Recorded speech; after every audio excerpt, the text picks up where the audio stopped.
दोस्तों, आपने हर साल दशहरे पर रावण का पुतला बनाकर जरूर जलाया होगा या फिर अपने आसपास के लोगों को रावण का पुतला जलाते जरूर देखा होगा, क्योंकि लंका नरेश रावण को लोग अनीति, बुराई, काम, क्रोध, लोभ, दंभ और अधर्म का प्रतीक मानते हैं। लेकिन क्या आपको पता है कि रावण एक प्रखंड ज्ञानी ब्राह्मण था? तो इतना ज्ञानी होने के बावजूद और एक ब्राह्मण कुल में जन्म लेने के बाद भी आखिर ऐसा क्या हुआ कि रावण को एक राक्षस माना जाता है? चलिए आपको विस्तार से रावण के जन्म के पीछे का रहस्य बताते हैं। दरअसल रावण का उल्लेख हमें हिंदू धर्म के पवित्र ग्रंथ रामायण में मिलता है, जिसमें भगवान श्री राम के संपूर्ण जीवन का वर्णन है और प्रभु श्री राम के जीवन में रावण का एक बहुत ही महत्वपूर्ण हिस्सा है। और रामायण के बारे में जानने के बाद ऐसा लगता है कि रावण के बिना रामायण की रचना करना एक बहुत कठिन कार्य हो जाता, क्योंकि किसी भी कृति के लिए नायक के साथ ही सशक्त खलनायक का होना अति आवश्यक है।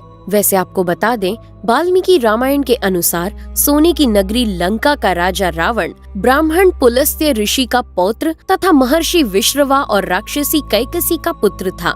रावण एक परम भगवान शिव भक्त, उद्धट, राजनीतिज्ञ, महाप्रतापी, महापराक्रमी योद्धा, अत्यंत बलशाली, शास्त्रों का प्रखर ज्ञाता, प्रकांड विद्वान, पंडित एवं महाज्ञानी था। और रावण के शासन काल में लंका का वैभव अपने चरम पर था और उसने अपना महल पूरी तरह स्वर्ण रजित बनाया था। इसलिए उसकी लंका नगरी को सोने की लंका अथवा सोने की नगरी भी कहा जाता है। चलिए अब आपको बताते हैं कि आखिर रावण का जन्म कैसे हुआ और महर्षि विश्रवा जैसे महान ब्राह्मणवादी का पुत्र एक राक्षस कैसे बना।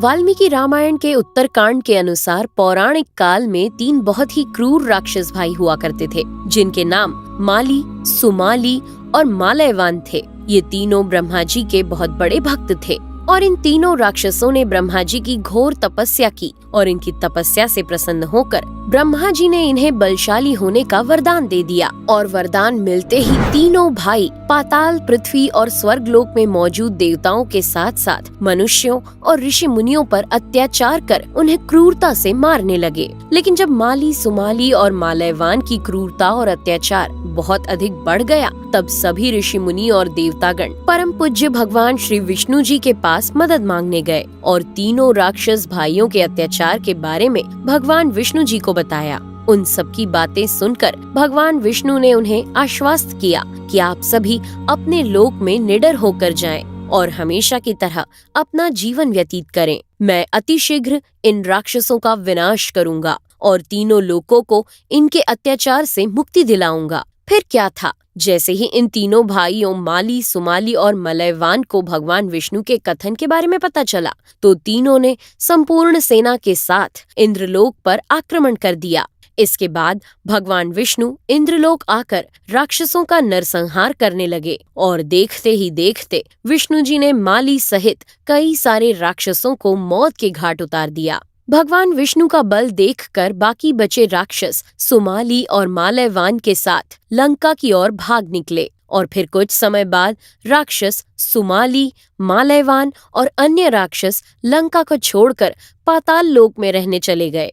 दरअसल युद्ध में मिली पराजय के बाद दोनों राक्षस अपने पूरे परिवार के साथ पाताल लोक में ही छुपे रहे। कुछ समय बीतने के बाद सुमाली पृथ्वी लोक पर भ्रमण को निकला और वहां पहुंचते ही उसने लंका में कुबेर जी को देखा, लेकिन भगवान विष्णु के डर के कारण जल्दी ही वापस लौटकर पाताल लोक चला गया। पाताल लोक पहुंचकर सोचने लगा कि आखिर कब तक उसे इस तरह सभी से छुपकर रहना पड़ेगा, और वो भगवान विष्णु से बचने का और देवताओं को पराजित करने का रास्ता खोजने पर विचार करने लगा। तभी उसे पृथ्वी लोक पर मिले कुबेर जी का विचार मन में आया और फिर उसने कुबेर के बारे में सब कुछ पता किया कि कुबेर महर्षि विश्रवा का पुत्र है, और वो सोचने लगा कि क्यों ना वो भी अपनी पुत्री का विवाह ऋषि विश्रवा से करवा दे, जिससे शीघ्र ही उसकी पुत्री को कुबेर जैसे पुत्र की प्राप्ति हो जाएगी और राक्षस वंश का कल्याण हो जाएगा। और यही विचार लेकर सुमाली अपनी पुत्री कैकसी के पास गया और उससे बोला कि पुत्री कैकसी, तुम अब विवाह के योग्य हो गई हो, लेकिन मेरे भय के कारण कोई भी मुझसे विवाह के लिए तुम्हारा हाथ मांगने नहीं आता। इसलिए तुम अत्यंत पराक्रमी महर्षि विश्रवा से विवाह कर पुत्र प्राप्त कर लो, जिससे राक्षस वंश का कल्याण होगा, क्योंकि वही पुत्र देवताओं से हम राक्षसों की रक्षा कर सकता है। दोस्तों, आपको जानकर आश्चर्य होगा कि राक्षस कुल की पुत्री होने के बावजूद कैकसी एक धर्मपरायण स्त्री थी, इसलिए अपने पिता की आज्ञा का पालन करना उसका धर्म था और उसने अपने धर्म का पालन करते हुए महर्षि विश्रवा से विवाह करने के लिए अपनी स्वीकृति दे दी और फिर अपने पिता सुमाली को प्रणाम करके और आज्ञा लेकर कैकसी पाताल लोक से पृथ्वी लोक की ओर प्रस्थान कर गई।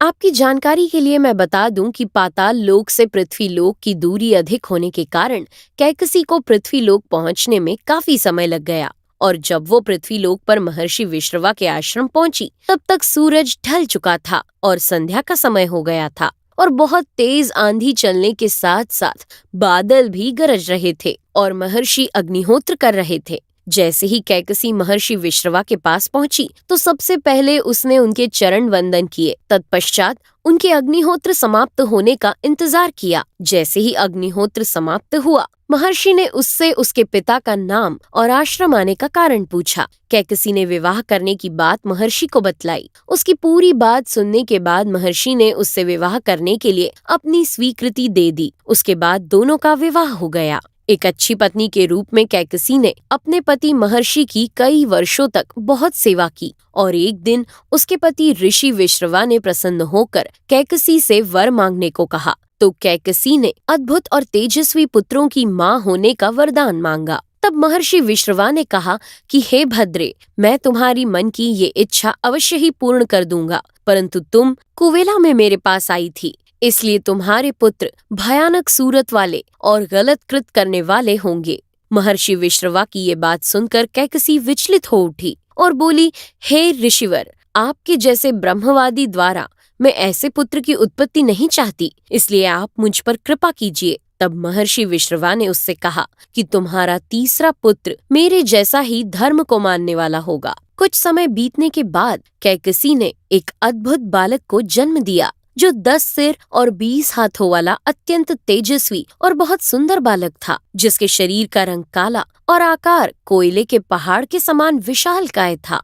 ऐसे पुत्र को देखकर कैकसी ने महर्षि विश्रवा से कहा, स्वामी, इस बालक के 10 सिर और 20 भुजाएं हैं। तब ऋषि ने कहा कि तुमने अद्भुत पुत्र की मांग की थी, इसलिए अद्भुत अर्थात इस जैसा कोई और ना हो, ठीक वैसा ही पुत्र हुआ है। 10 सिर होने के कारण उसके पिता महर्षि विश्रवा ने उसका नाम दशग्रीव रखा, जो बाद में दशानन और रावण के नाम से सभी लोकों में जाना गया। उसके बाद कैकसी ने बहुत ही लंबे और चौड़े कद के कुंभकर्ण को जन्म दिया, जिसके समान काया वाला कोई दूसरा प्राणी नहीं था।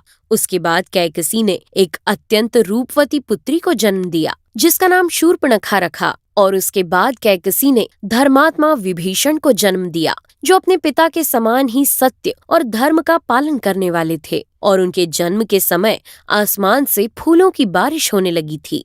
जब रावण माता सीता को हरकर लंका लाया था, तब उसके भाई विभीषण ने माता सीता को ससम्मान वापस भेज देने को कहा था, लेकिन अहंकारी रावण ने अपने भाई विभीषण की बात नहीं मानी और बाद में विभीषण ने प्रभु श्री राम को रावण के मृत्यु का राज बताया और अपने धर्म का पालन किया। वैसे शायद ही आपको मालूम हो कि भारत में कई जगहों पर रावण के पुतले को जलाया नहीं जाता, बल्कि उसकी पूजा की जाती है। दरअसल मध्य प्रदेश के मंदसौर में रावण को पूजा जाता है और कहा जाता है कि मंदसौर का असली नाम दशपुर था। ये रावण की धर्म पत्नी मंदोदरी का मायका था, इसलिए इस शहर का नाम मंदसौर पड़ा।